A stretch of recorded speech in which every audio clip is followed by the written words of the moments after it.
드디어 결과가 떴습니다. 박수홍의 재판 결과를 보면 아직 정의는 살아있는구나 싶은데요.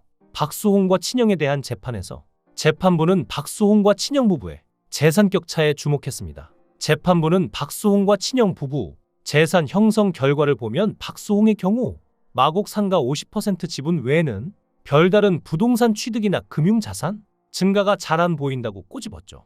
반면 친형 부부는 부동산 4개를 취득했고 기존 부동산에 있던 근저당권 채무도 변제하고 여러 보험도 가입했다고 구체적으로 의문을 제시했는데요. 그러면서 수입원이 거의 박수홍의 연애 활동 수입이었던 것 같은데 이 수익을 바탕으로 양측의 재산 형성 정도가 차이 나는 이유가 무엇인지도 알려달라고 요청한 것이죠.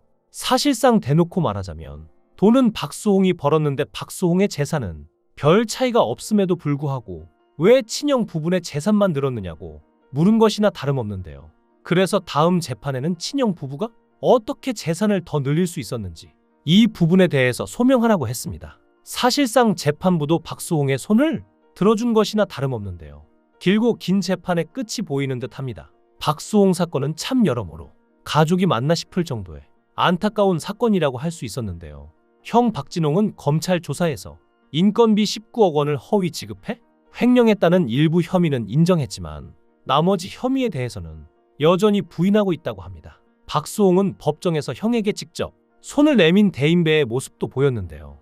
형에게 모든 걸 용서할 테 공증을 통해 재산을 합치고 7대 3으로 나누자고 제안했다고 하는데요. 7이 박수홍, 3이 형의 몫이었습니다. 실제로 이 제안대로 하면 형 부부가 가져갈 수 있는 금액만 최소 60억 원대였다고 하죠. 그런데도 박진홍은 이 제안을 거절했습니다. 왜일까요?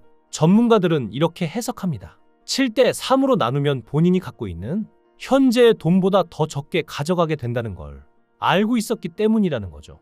결국 박수홍이 모든 법적 문제와 도덕적 비난까지 감수하겠다고 했는데도 이를 거부했다는 건 형이 숨긴 재산이 200억 원 이상일 수도 있다는 추측까지 가능한 상황인데요.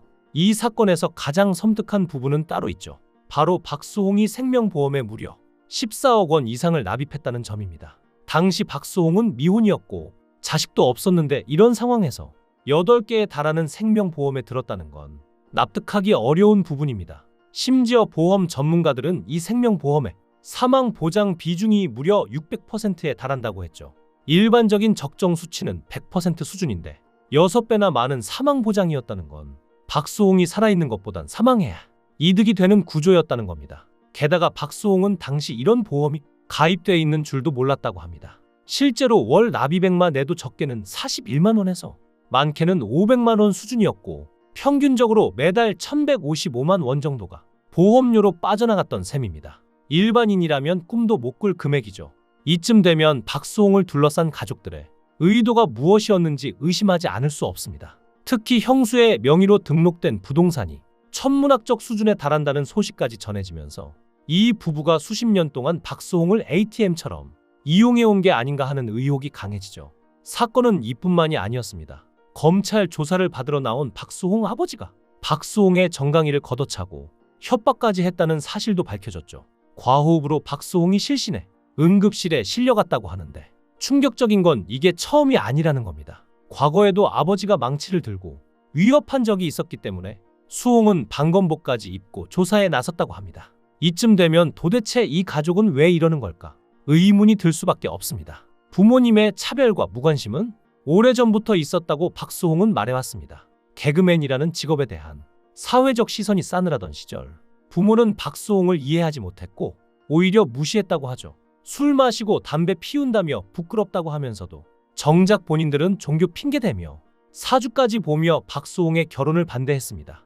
이모들이 더 가족 같았다는 박수홍의 말도 있었고 실제로 다리를 다쳤을 때 부모보다 먼저 이모에게 연락했다는 이야기도 방송에 나왔습니다. 이런 이야기를 종합해보면 어쩌면 이전부터 박수홍에게 가족은 보호막이 아니라 감옥 같은 존재였을지도 모릅니다. 심지어 이런 상황에서 박수홍은 무려 14년이나 진행해오던 방송 프로그램 동치미에서 강제 하차당하기도 했는데요. 제작진은 프로그램 개편 등을 이유로 두 사람에게 하차를 통보했는데 통보할 당시 이미 마지막 녹화를 마무리해 갑작스러운 하차로 시청자들에게 끝 인사도 미처 전하지 못했습니다. 아무리 프로그램이 개편한다고 하더라도 무려 14년이나 진행해온 방송 MC를 이렇게 쓰레기 버리듯 버리는 게 맞나요? 최은경과 박수홍이 얼마나 배신감을 느낄지 참 가슴이 아픈 소식입니다. 박수홍, 최은경의 동치미 후임 MC로는 방송인 김용만, 모델 이현희, 가수 애녹이 발탁됐는데요. 새로 들어올 이들에게 잘못은 없다지만 동치미 프로그램을 예전처럼 웃고 즐기면서 시청하기에는 어려울 것 같습니다. 특히나 박수홍은 최근 가족사 등 힘겨운 시간을 보내온 터라 동치미 안에서 보여준 가족에 대한 솔직한 고백으로 많은 시청자들의 가슴을 울린 적도 있는데요. 그런 그가 예상치 못한 하차로 불명확하게 프로그램을 떠나는 것은 시청자 입장에서도 허무함이 남을 수밖에 없죠. 오랫동안 함께해준 MC들이 따뜻하게 퇴장하는 모습조차 만들어주지 못하는 건가요? 예능 프로그램의 MC가 오랜 시간 한 자리를 지키는 것은 흔치 않은 일인데 더욱이 무려 13년간 시청자들과 함께 호흡해온 진행자라면 시청자들에게도 익숙함 그 이상의 친숙함을 선사하는 친구 같은 존재가 됐을 것입니다. 그래서 이번 소식이 더욱 안타까운데요. 또 이번에 박수홍이 한 강연에 올라 자신의 가정사를 털어놓기도 했습니다. 세간에 알려진 것보다 더욱 슬펐는데요. 어릴 때 아버지 사업이 망한 이후로 가난이라는 것과 같이 살았는데 5평 집에 살던 시절 천장이 주저앉아 박수홍 머리 위로 쥐가 떨어졌는데 지금도 그 생각이 날 정도라고 하죠. 게다가 박수홍은 초등학교 때 셔터맨이었다는데요. 어머니 가게 셔터 열고 학교 가고 다녀와서 어머니 가게에 앉아 있다가 저녁 8시에 셔터를 내리는 일을 했죠. 그렇게 달동네 집에 갈 때는 어머니를 밀어드렸다는데요. 어머니가 당시 40대 초중반이었는데 숨을 헐떡거리셨다고 합니다. 박수홍은 뒤에서 어머니의 파마약 냄새가 독해서 아직도 그 냄새가 나는 것 같다고 합니다. 뒤에서 어머니를 밀어드리며 뭐라고 기도했냐면 나 우리 엄마 고생하는 것 좀 멈추게. 나 좀 성공하게 해주세요. 우리 엄마 호강 좀 시켜주게. 제발 소원이다라고 기도했다는데요. 박수홍은 성공을 위해 모델에 도전했지만 회사는 입회비를 80만 원 요구했습니다. 간절했던 박수홍은 어렵게 돈을 마련했고 그렇게 박수홍은 인생 첫 사기를 경험했죠. 이후 박수홍은 연이어 나쁜 일을 당했지만 노력 끝에 개그맨으로서 성공 가도를 달리게 되었는데요. 가족이 발목을 잡을 것이라는 건 아무도 박수홍 자신도 예상하지 못했을 것입니다. 박수홍의 친형 박진홍이 박수홍의 출연료를 지급하지 않고 추정 100억 원 이상의 자산을 빼돌린 사건이 발생한 것인데요. 또한 박수홍의 큰형에게 피해를 입은 건 박수홍뿐만이 아니었습니다. 박수홍의 동생 A씨도 마찬가지였는데요. 이런 표현까지는 쓰고 싶지 않았는데 동생들은 착취, 이용의 대상라고까지 말했죠. A씨는 1992년부터 30년간 방송작가, 프리랜서로 일한 적이 있는데요. 2011년부터는 라엘과 메디아붐에서 일한 기억이 없고 2007년부터 2010년까지 라엘 웨딩업체에서 연예인 예식 업무를 도와줬고 연예기획사 관련 일은 하지 않았습니다. 그런데 자신도 알지 못했던 통장이 개설됐고 이 통장에 라엘과 메디아붐의 급여가 입금되고 있었다는 사실 또한 몰랐던 것인데요. 이번 사건으로 통장의 존재와 자신의 통장이 횡령에 이용됐다는 것을 안 것입니다. 그러면서 동생은 장남우선주의라는 옛 사상이 박힌 부모님으로서는 장남을 지켜야 가족을 지키는 것이라서 어떻게든 감옥에 안 가도록 하는 게 최우선 순위라며 비난하기도 했는데요. 아울러 큰형과는 일처리 방식이 맞지 않고 개인적으로 큰형과 갈등도 많이 겪으며 2010년부터 약 8년간 큰형을 직접 만나지도 않았다며 큰형은 작은형과 나를 착취의 대상으로만 여긴다는 느낌을 받았다고 토로했죠.